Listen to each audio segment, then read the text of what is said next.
Most running videos fail for one reason. They're edited like recaps instead of stories. In this video, I'm gonna show you my exact Premiere Pro workflow to turn a run into something people actually remember. And at the end, I'll show you one simple trick to make your edits feel high-end instantly. By the end of this video, you'll know how to edit a running video with momentum, emotion, and clean pacing, using a repeatable process you can use every time. I'm also gonna show you the exact moment that most people lose viewers and the fix that takes like 15 seconds. If you're new here, hey, I'm Rue, I'm a running filmmaker, and this is part of a 7-episode masterclass all about how to film running for free here on YouTube. There's a lot of good stuff, so go back and watch some of the previous videos, but in this one, we're gonna dive into editing. If you start editing by throwing your best shots in a timeline, you'll almost always end up with a montage. It might look nice, but it won't really make an impact. In a second, I'll show you 3 formats you can use for your projects, and once you pick one, your editing decisions will get way easier. So before you edit a running video, you kind of have to decide what kind of video you want to make. The first, social media videos. These are Reels and Shorts and TikToks. These are often built around a single idea, a single hook, or a single moment. You're editing for someone who's gonna give you like 15 seconds of their time, so every millisecond matters in these types of videos. Next up is the commercial. A commercial is emotion first. It's basically a vibe with a point. Commercials are really fun because they're really artistic and creative in the editing process, but that doesn't mean they're not void of structure. Music is often what drives the commercials in the editing process, and visuals are sort of your creative language that bring it to life. But don't just edit on the beat and hope for the best. There's more to it than that. Finally, documentaries and/or YouTube. They're both story-driven videos, which is why I lumped them together. It's interviews, narrations, and scenes that are trying to communicate real-life events. In documentaries and YouTube videos, you're sort of guiding the viewer through a story arc, so the audio is by far the most important part of these videos. And don't worry, we'll get to that. I don't know what I'm in for, except for probably a good time. But enough about this theory. Next, I'm gonna walk you through the workflow that I use in Adobe Premiere Pro to set up a memorable project. I will say I'm using Adobe Premiere Pro. Everything that I'm teaching you here will be applicable in other editing softwares. So if you use DaVinci or Final Cut, that's all good. All of this will still apply in those editing softwares as well. So let's dive in. All right, now we do what professionals do. We organize. A huge difference between a pro editor and a beginner one all comes down to how you organize your project. So I import everything, all the footage I have goes into the footage folder. All 6 of these folders are something I use on every single project, so it's the same every time, and I always know where to find my clips, my music, my graphics, my photos, and the sequences. After all my clips are in there, I create a timeline called Polling Selects. This timeline isn't the edit. It's meant for me to understand the footage and pull out the best parts of every clip. So I go through all the clips in the timeline, and if there's a part of a clip I like, I raise it to the track above. So let me do that real quick. Dang, I'm pretty fast at that. I didn't even speed that up at all. Next, I'm gonna take all those best clips and make an all selects timeline. There's definitely other ways to do this, but I like having a polling selects timeline and an all selects timeline. Polling selects is all of my footage, all selects is all of my best footage.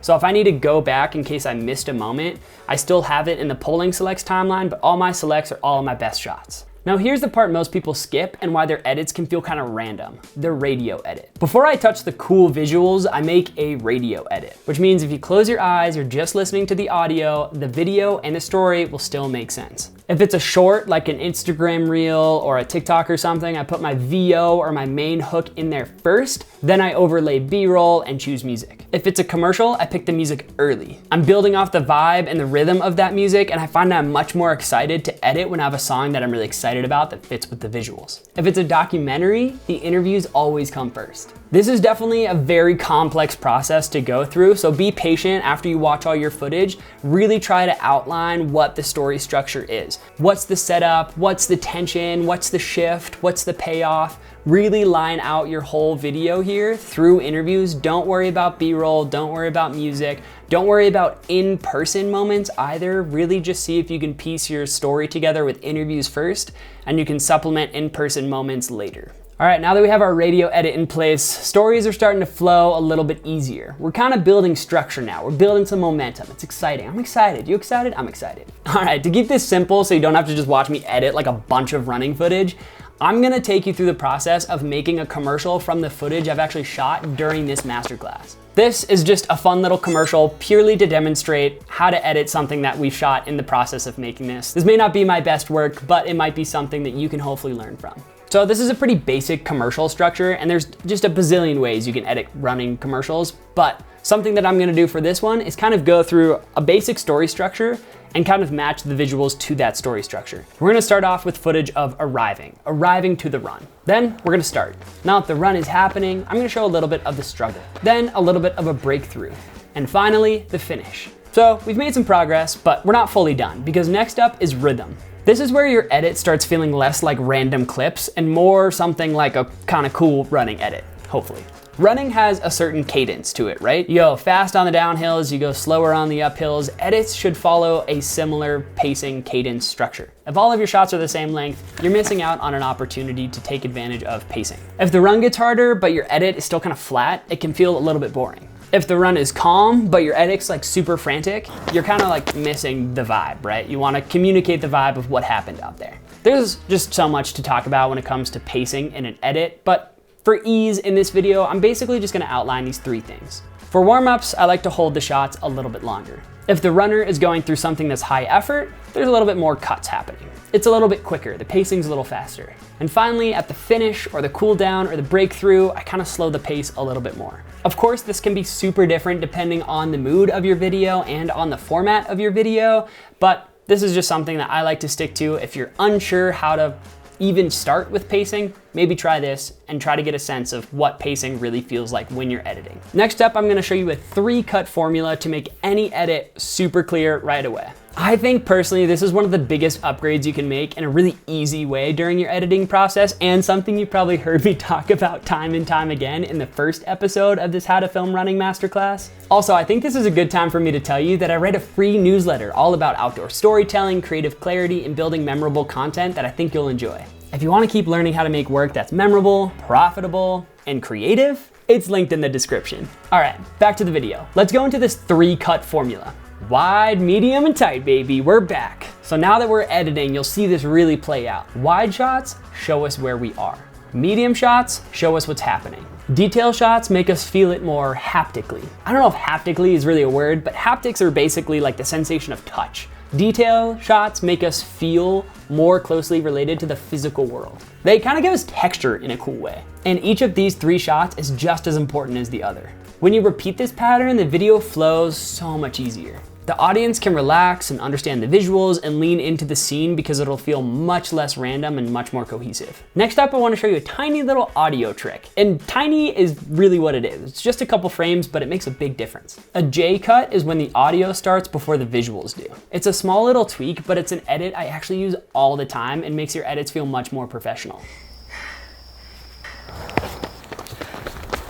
If you let breath or footsteps or wind lead the viewer into the next shot so they hear it before they see it, things will flow a lot more easily and your cuts will feel a lot less jarring. All right, now that rhythm is working a little bit better, let's go into sound design. This is what makes a running edit feel so much more immersive. Most running videos rely on music to do a lot of the emotional work of like, oh, it's an upbeat song, so it's a super upbeat, happy video, or like, oh, it's kind of a slower, reflective song, so this is more a peaceful, calming video.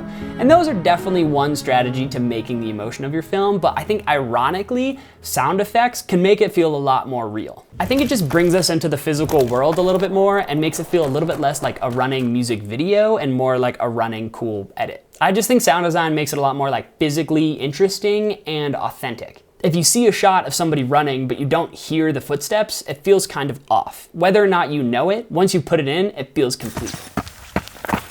So here's how I actually build sound design in Premiere. If there's voiceover or dialogue, I split it across 2 tracks. I try to keep it controlled and consistent. No especially loud moments. The voiceover or the dialogue is often the most important parts of the edit, so I spend a lot of time trying to balance this and get it right. Then I put my natural sound on its own track below the voiceover and the dialogue. Here on track 3, I put footsteps and breath, wind, ambient noise, anything I recorded in the field. We're not yet to downloading specific sound effects and putting them in the video. This is all just the natural sound I recorded in the field.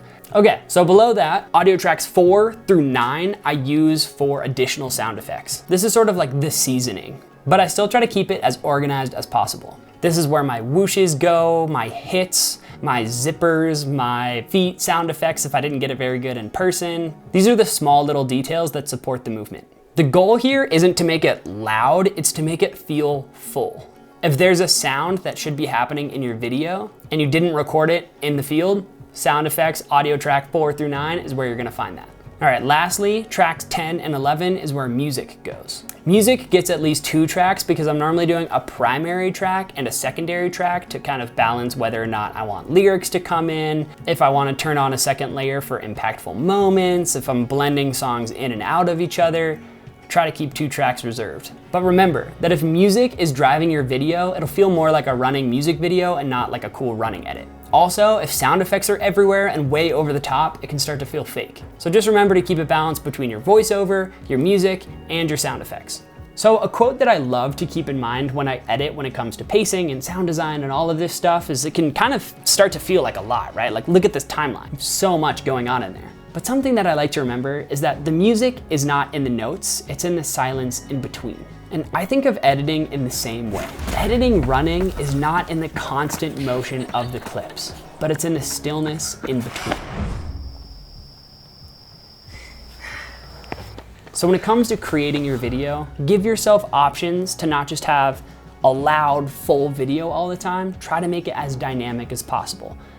Bright moments, dark moments, loud moments, soft moments. The more dynamic it is, the more engaging it will be. All right, let's recap. Pick your format first. Social media video, commercial, documentary, or YouTube video. Next up, you're gonna build a selects timeline. Then, do your radio edit. From there, you're gonna create your anchor or story beats. You're gonna start to lay in B-roll and find a flow and a cadence and practice your pacing. When you do that, you're gonna use this 3-cut visual language. Your wide, medium, and tight shots. You're gonna glue it together with some J-cuts. Then you're gonna finish with sound and color. Now that you've seen how I plan, film, and edit a running video, stick around and subscribe because this is part of a free 7-episode masterclass here on YouTube, all about how to film running. Next up in this masterclass, I'm gonna talk about how you can take the skills that you've learned here into making money and making a career as a running filmmaker. And don't forget to keep learning by signing up for my free newsletter in the description below. Bye.